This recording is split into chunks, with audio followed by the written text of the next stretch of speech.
Monsieur le Président, durant le long combat que vous avez mené pour l'émancipation de la Tunisie, vous vous êtes toujours montré fidèle à vous-même. Et j'aimerais vous demander aujourd'hui quels sont les grands principes qui ont guidé votre action. Parce que la force de notre parti résidait dans le contact avec le peuple. C'est en élevant le niveau du peuple, en lui faisant comprendre, n'est-ce pas, ses droits, n'est-ce pas, le sens de la dignité, le sens, n'est-ce pas, de l'honneur, n'est-ce pas.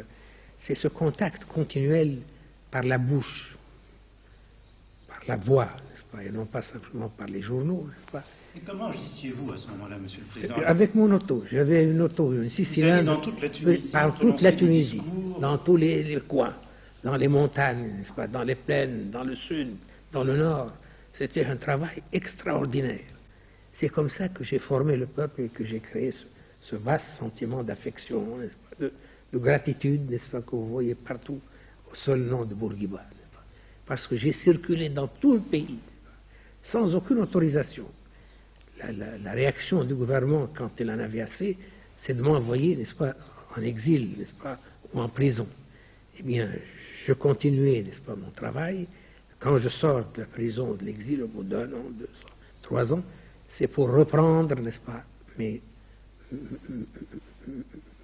tournées de propagande.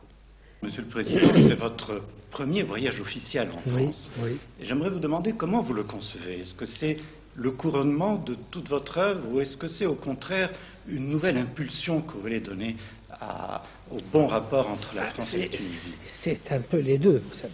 C'est un couronnement par rapport aux 50 années de lutte, n'est-ce pas?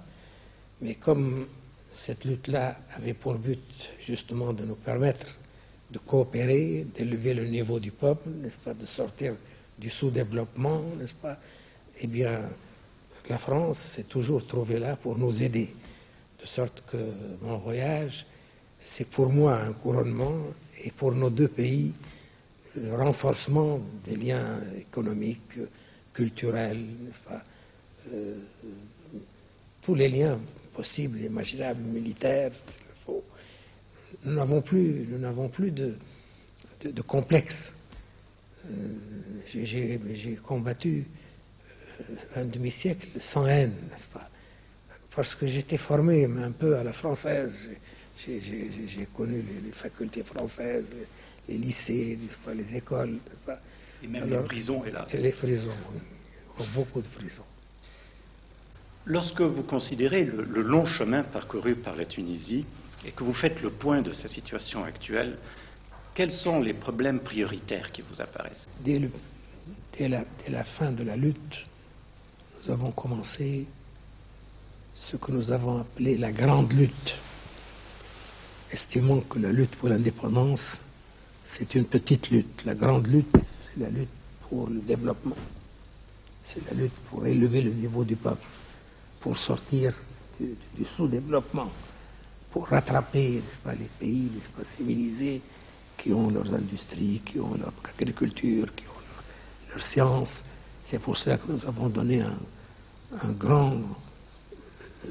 grand crédit, n'est-ce pas, pour l'instruction. Et la France nous a aidés dans une très grande mesure en ce qui concerne les professeurs, n'est-ce pas, les instituteurs. Et nous avons maintenant des cadres valables, n'est-ce pas. Au début, nous n'avions même pas, n'est-ce pas, de cadre pour tenir, n'est-ce pas, une administration. Non, moi, je suis optimiste. Quand on parle de la Tunisie d'après Bourguiba, je dis, moi, je crois que j'ai fait quelque chose de solide, qui tiendra après moi.